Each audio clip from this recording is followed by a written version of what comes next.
Vacancy चाहे अब जितनी भी हो, कम ज़्यादा, अब ये होनी तो कुछ है नहीं। बात है कि अगली भर्ती इसके तुरंत बाद तैयार बैठी है, लेकिन उसका इसका एग्ज़ाम जब तक नहीं होगा, नेक्स्ट भर्ती तब तक शायद ही निकले।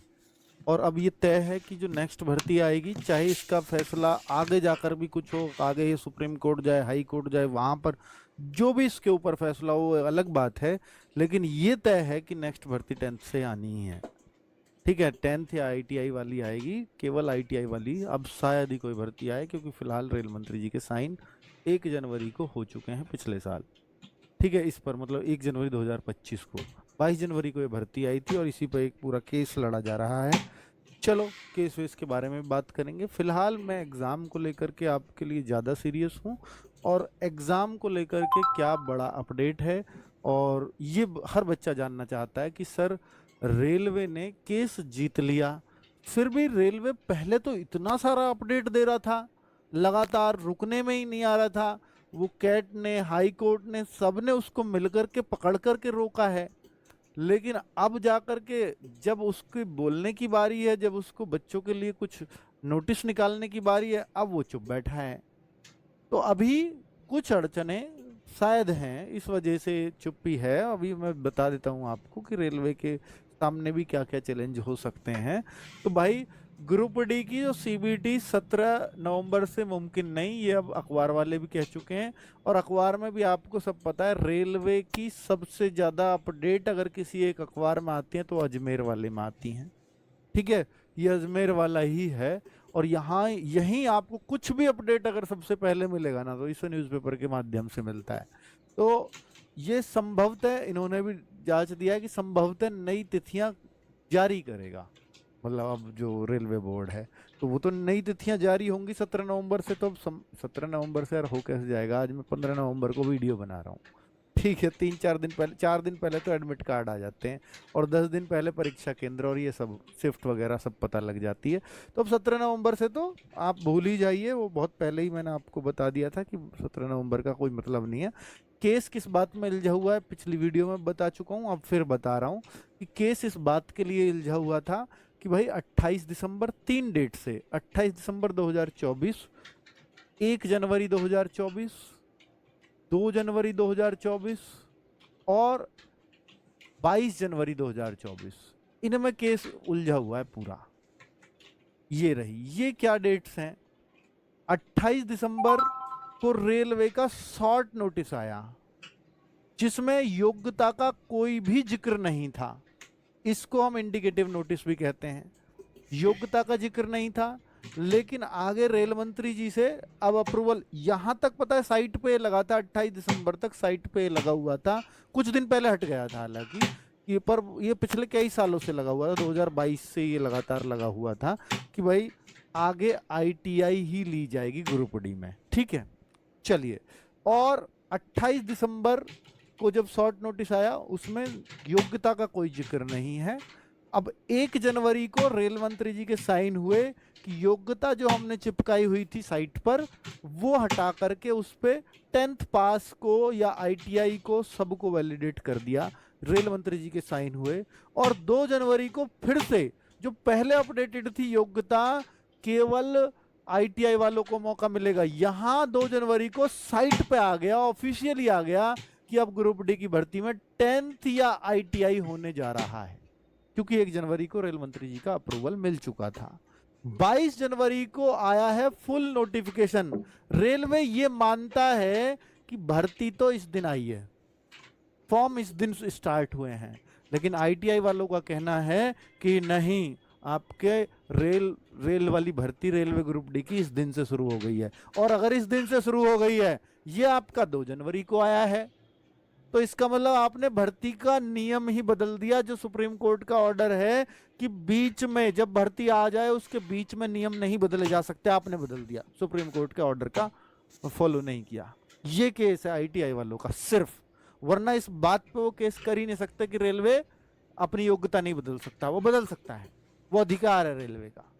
लेकिन यहां पर बस लड़ाई इस बात की आईटीआई वालों के जो पास पॉइंट है कि भाई जब 2 जनवरी, आप 28 दिसंबर को भर्ती आ गई, 2 जनवरी को आप योग्यता बदल के रख दे रहे हो, भर्ती के बीच में आपने कैसे कर दिया।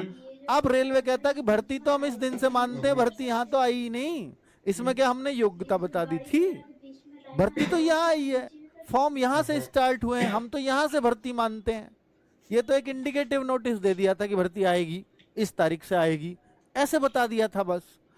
आईटीआई वाले कह रहे हैं कि नहीं भर्ती तो यहीं आ गई, बस यही केस है। और अब इसमें जो कैट ने किया वो ये कर दिया, पूरा लंबा ऑर्डर आया है, अगर आप उसको समझोगे तो पता लग जाएगी कि भाई वो कैट ने कह दिया कि यार दोनों को मौका मिल तो रहा है, इस बात पे क्यों ही लड़ रहे हो।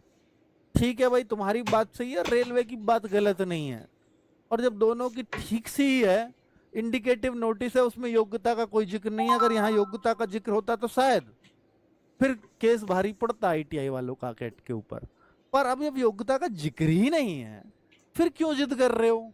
और फिर यहाँ पे उन्होंने कर दिया, उसके बाद 22 जनवरी को कह दिया उन्होंने 10th, तो किसमें कहाँ बुरा है। और फिर आपको मौका तो मिल रहा है ना, अगर आईटीआई वालों को मौका मिल रहा है, 10th वालों को मिल रहा है, फिर क्यों टेंशन ले रहे हो। अगर आपका हट रहा होता तो फिर हम आपको ज्यादा संगीनता से देखते।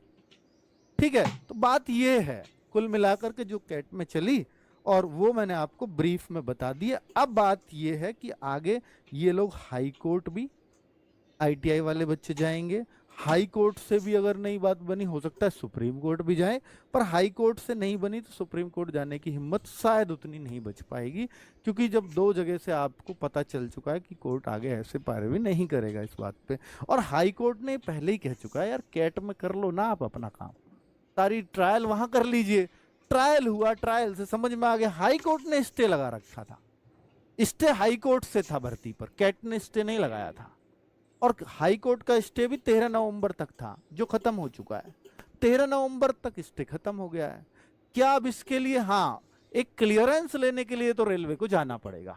स्टे हट गया है जी, ये रहा ऑर्डर कैट का, अब आप हमारा स्टे ऑफिशियली हटा दो, लिख के दे दो।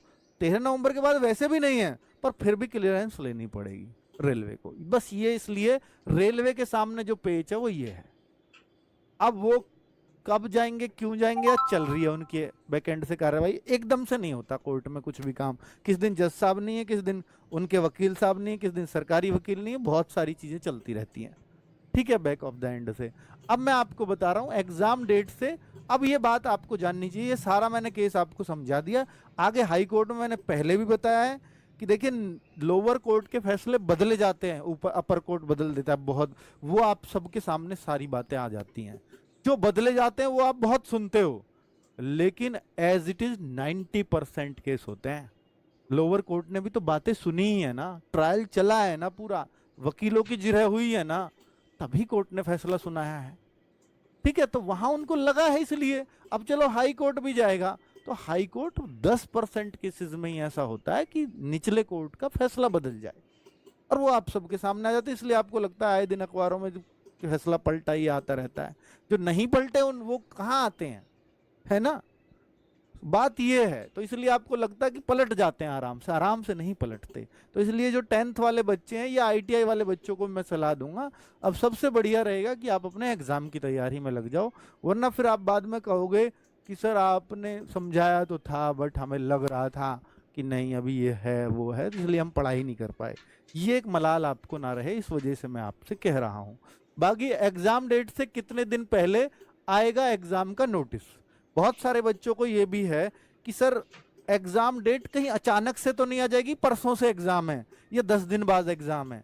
देखिए ऐसा जब एक डेट हटाई जाती है तो मुझे तो लगता है कि रेलवे ने अब तक जितने भी नोटिस निकाले हैं, तो एक मैं सबसे कम पीरियड का नोटिस देख रहा था कि एग्जाम से कितने दिन पहले आ जाता है, तो 20 से 25 दिन पहले तक भी नोटिस आ जाता है। मतलब ऐसा है कि ये बहुत पहले नोटिस दें इस बात की गारंटी नहीं है। मैक्स टू मैक्स ये भी तो आप देखो ना, ये जो नोटिस आया था ये 8 अक्टूबर को आया था और 17 नवंबर से एग्जाम है। अब आप बताओ यहां भी कितने ज्यादा दिन थे, मात्र अगर आप देखोगे तो 39 डेज पहले ही मिला है नोटिस आपको। अब आपको जो एग्जाम डेट आएगी, और जो ये मिनिमम करते हैं वो 20-25 दिन ही करते हैं, तो भाई आप ये मान लो हो सकता है आपको आज नोटिस मिल जाए, हो सकता है कल मिल जाए एग्जाम नोटिस, हो सकता है 2-4-6 दिन और भी लग जाएं, इसमें कोई डाउट नहीं है।